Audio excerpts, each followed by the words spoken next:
कृषि और उद्योग ये मिला के वर्धमान दुर्गापुर लोकसभा क्षेत्र बनती है और इसी इलाके में काफी लंबे समय से वाम दलों का दबदबा रहा।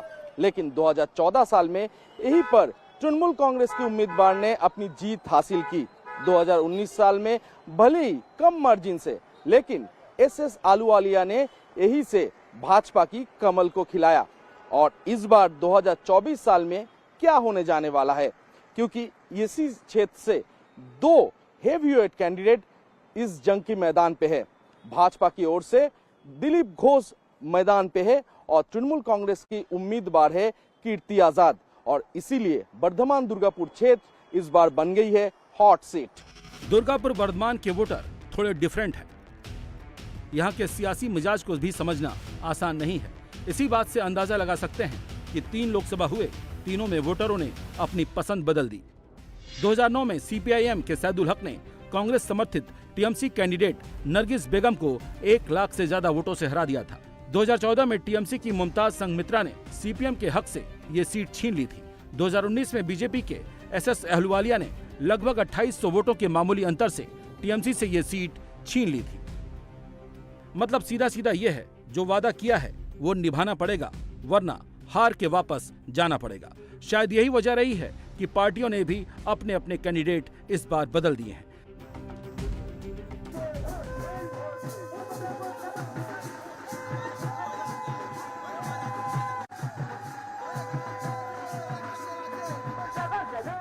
दीदी की पार्टी से कीर्ति आजाद ताल ठोक रहे हैं। वर्धमान दुर्गापुर लोकसभा क्षेत्र से तृणमूल कांग्रेस के उम्मीदवार कीर्ति आजाद हम लोग के साथ है, बात करेंगे सीधा। सर, ये जो पिच है, ये दुर्गापुर वर्धमान का जो पिच है, कैसे लग रहा है आपको, क्या महसूस हो रहा है? बड़े आसान शब्दों में ये कहूंगा कि दीदी ने अपने टीम के बैटिंग के लिए इतना परफेक्ट बना दिया है कि बीजेपी के 42 उम्मीदवार सिक्सर मार के आउट हो जाएंगे। सिक्सर उनके ऊपर मारा जाएगा और बाहर फेंक दिया जाएगा उनको। तो सर, ये पिच क्या आपके तरफ लग रहा है? आप खुद ही अंदाजा लगाइए, आप तो यहाँ पे घूम ही रहे हैं जी। हर एक जगह यही हो रहा है। यहाँ पर शायद पता नहीं आप लोगों ने रिकॉर्ड किया या नहीं किया, दिलीप घोष आए थे, उनको गो बैक दिलीप घोष कर दिया और वो कुछ उल्टा सीधा फिर बोल गए। बीजेपी से फायर ब्रांड दिलीप घोष मुकाबले में हैं। महसूस कुछ नहीं, पूरा बंगाल मेरे लिए है। मैंने सब जगह घूमा है, संगठन खड़ा किया, कार्यकर्ताओं के साथ दिया। तो जहाँ भी जाते हैं वहाँ कार्यकर्ता भी एक्सेप्ट करते हैं, पब्लिक भी।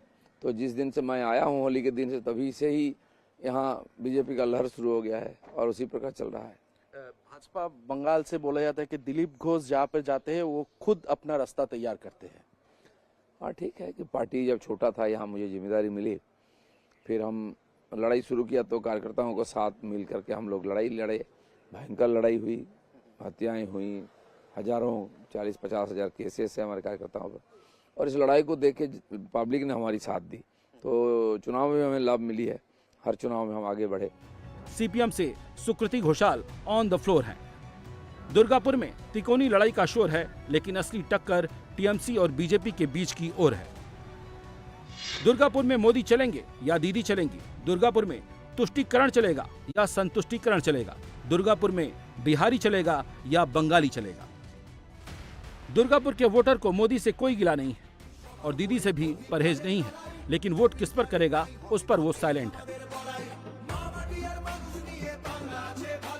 जो भी होगा, जो भी जीतेगा, इधर हमारा विकास के लिए हम वोट देंगे। अच्छा, तो क्या लगता है किसका पल्ला भारी है इस बार? वो तो अभी पता नहीं। हाँ। तो वोट तो आप लोग डालोगे ना? क्या सोच के वोट डाल रहे हो? इधर तो हमारा दीदी है, ठीक है। हाँ। तो दीदी काम तो ठीक ही कर रहा है। अच्छा, तो वही सोच के हम वोटिंग करो। जो वर्धमान दुर्गापुर क्षेत्र है, आप लोग तो वोटर हो, क्या चाहते हो?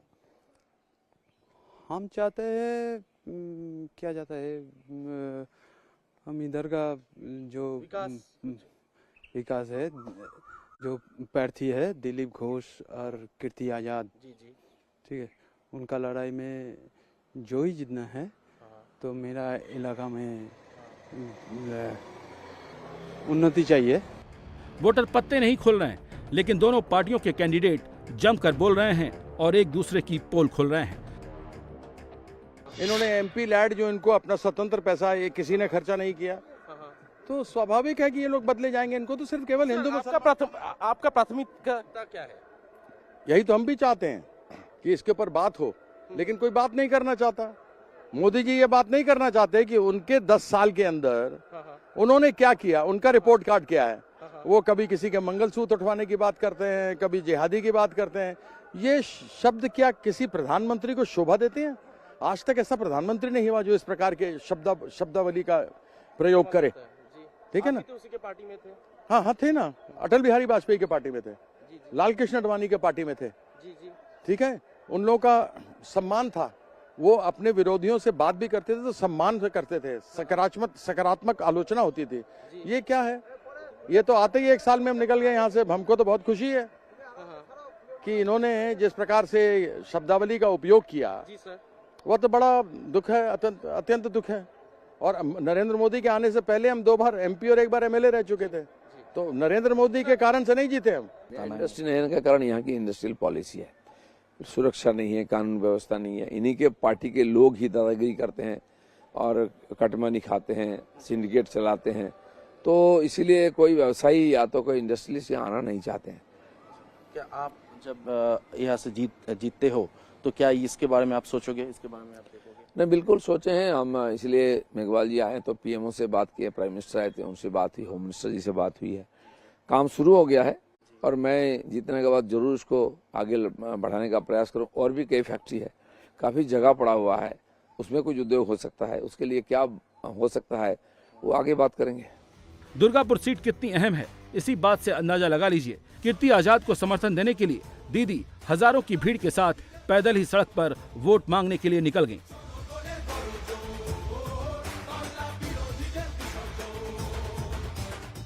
एक नंबर बताओ, हमार प्रणाम जाने, एक नंबर बताओ, एक नंबर बताओ दीदी, एक नंबर बताओ, एक नंबर बताओ। इधर दिलीप घोष की खातिर नरेंद्र मोदी ने दुर्गापुर से दीदी पर धावा बोल दिया और दिलीप घोष के वोट के लिए पूरे दुर्गापुर से बोल दिया। प्रतीकों की राजनीति करने में मोदी का कोई जोड़ नहीं है।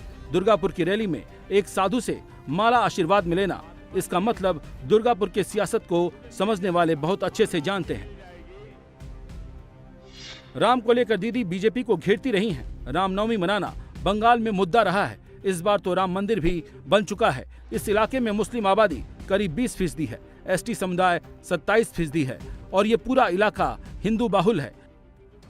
मोदी ने यहाँ आकर सनातन वाली मैसेजिंग कर दी। ये बात टीएमसी को भी पता है। भगवा लहर एक हो गई तो टीएमसी की गाड़ी डिरेल हो गई। इसीलिए रामनवमी पर तृणमूल कांग्रेस को भी निकालना पड़ा जुलूस और राम भक्ति का एहसास कराना पड़ा। दुर्गापुर से टीएमसी कैंडिडेट कीर्ति आजाद पहले बीजेपी में रह चुके हैं, फिर कांग्रेस में चले गए, चुनाव लड़े, हार गए तो दीदी की छत्र छाया में आ गए। मोदी जो करते हैं उसका असर वो जानते हैं, इसीलिए मोदी पर बात करते करते पर्सनल हो जाते हैं। पेट्रोल और डीजल 60 रुपए का हुआ, तुमने 120 रुपए का 10 साल में कर दिया। ये पूछो ना, ये मोदी से पूछो। कीर्ति आजाद के लिए दुर्गापुर की सीट आसान नहीं है। हालांकि वो लोकल कनेक्ट कर रहे हैं, लेकिन बिहारी होने की वजह से लोकल और बाहरी के मुद्दे पर लैग कर रहे हैं और दिलीप घोष इसी मुद्दे को बार बार चेक कर रहे हैं। सर एक बात और बताइए, दिलीप घोष बोल रहे हैं कि आप लोग के पार्टी का स्लोगन है कि विरोधी का विसर्जन, बाहरी लोगों का विसर्जन। तो आप भी तो बाहर से आते हैं, ऐसा ही दिलीप घोष ने कहा है, और आप आखिर यहाँ से जीतते हो तो और गांव पे लौट के नहीं आओगे। हम तो देश के लिए खेले, तो क्या जब विश्व कप 83 में जीते कपिल देव की कप्तानी में, तो क्या हम बंगाल के लिए बाहरी थे क्या? या बंगाल के लोगों के लिए विश्व कप नहीं जीता था क्या? एक बात तो ये बताएं कि नरेंद्र मोदी जो कुछ नहीं किया, जो जिसके ऊपर दागी चीफ मिनिस्टर है गुजरात का, वो वाराणसी क्या गया? उसने क्या किया था भारत के लिए? उसने क्या किया था जो वो वाराणसी से आके चुनाव लड़ा? और ये दिलीप घोष खुद क्या है? ये तो मेदिनापुर से आया है। हम तो देश के लिए क्रिकेट खेले, ईडन में भी आए। हम तो देश की प्रॉपर्टी है। न उनके बारे में कुछ बोलना भी नहीं है, न उनके बारे में लोग सोचते भी नहीं है। अब क्या है उनका साथ, यहाँ का साथ क्या संबंध है, ना भाषा समझते हैं ना उनकी भाषा लोग समझते हैं। वो जब तो भाजपा में थे, भाजपा का प्रतीक चिन्ह में जीते, फिर उनको भाजपा से निकाला गया, कांग्रेस में गए, पिछले बार जमानत जब्त हो गया धनबाद से, थोड़ा और आगे बंगाल में आगे, इनके पास कैंडिडेट नहीं था, उनके पास पार्टी नहीं था, दोनों मिल गए, भानुमति की खेल शुरू हो गई। अब देखते हैं यहाँ की जनता क्या करती है। उनका कहना है कि आप सुर्खियों में रहने के लिए काफी सारे बातें बोलते रहते हो। हम तो सुर्खियों में रहते हैं, वो क्यों नहीं रहते हैं, उसके लिए करना पड़ता है, बोलने से नहीं होता है। उनका कहना है कि मिदनापुर में आप कोई काम नहीं किए हो, इसलिए पार्टी ने आपको दुर्गापुर बर्धमान में भेज दिया है। नहीं, क्या किया है तो मेदिनीपुर लोग बताएंगे ना, उनके लोग भी मुझे वोट देने वाले थे वहाँ। बीजेपी को, दिलीप घोष को, सीपीएम, कांग्रेस, टीएमसी, सब पार्टी के वोटर वोट देने वाले थे, तो वो हमने खड़ा किया, काम भी खड़ा किया, वो जाके देख के आए, सीखना चाहिए उनको काम कैसा किया जाता है। हालांकि इस सीट पर करीब 2 लाख वोटर हिंदी भाषी हैं।